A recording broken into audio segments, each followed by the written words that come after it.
You ask Tiger to solve. This deals with linear equations with one unknown. The final result is z equals -2/3.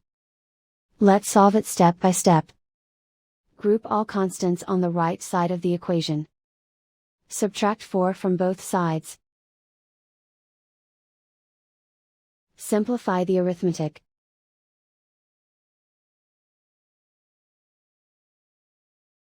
Isolate the z. Divide both sides by 6. Simplify the fraction. Find the greatest common factor of the numerator and denominator. Factor out and cancel the greatest common factor. And so the final result is z equals -2/3.